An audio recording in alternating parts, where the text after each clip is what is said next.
u alarmova pasi pash një dokumentar në Netflix lidhur me plastikën, lidhur me detoksin që duhet bëjmë ne përballë elementeve si plastika dhe bëra një kërkim. Mendova kë mund të ftoj, cilën shkencëtare të Shqipërisë kë kemi dhe emri juaj ishte kudo. I pari. Faleminderit për këtë vlerësimi. Ju ndoqa edhe në intervista si në RTS ose në momente të tjera, por praktikisht ai dokumentar më ka shokuar sepse çfarë tregonte, bëhet fjalë për një specialiste doktor Shanna Swan, amerikane, e cila kishte studiuar 3 çifte, të cilët nuk ishin fëmijë, nuk ngeleshin dot shtatzan për arsye të panjohura.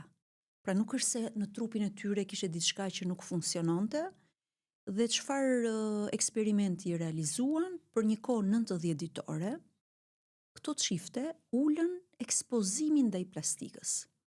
Që do të thotë nëse përdornin po themi gota plastike shkuan drejt qelçit apo materialeve më të sigurta deri tek furçat e dhëmbëve, pra që përmbanin plastik.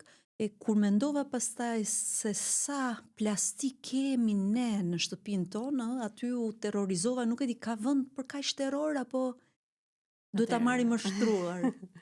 Atëre, plastika tani është një realitet, është kudo.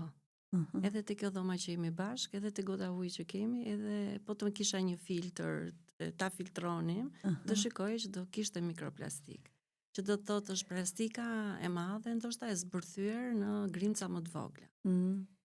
Pse i themi këtë që tashmë është realitet? Sepse duhet kemi parasysh pak zhvillimin teknologjik, edhe diku në vitet 70, plastika edhe më herët, po themi në këtë moment industrializimit të fuqishëm, që korespondon me zhvillimin industrial të botës, plastika u shtuar shumë dhe ishte një risi. Njerëzit zgjidhën një problem të madh, se mbanin ujin me bucelat e drurit ose të rënda e kështu me radhë, dhe erdhi një material i lehtë.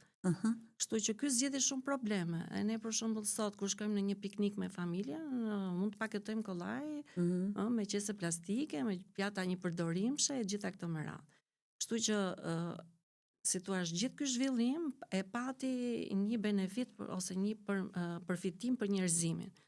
Por si të gjitha gjërat, me kalimin e kohës, përfundojnë plastika në këtë rast në mjedis, dhe pastaj në efektin e faktorëve klimatik, ajo fillon edhe zbërthehet, coptohet, derisa mbrin ke këto grimcat e vogla, që ne i quajmë mikroplastika.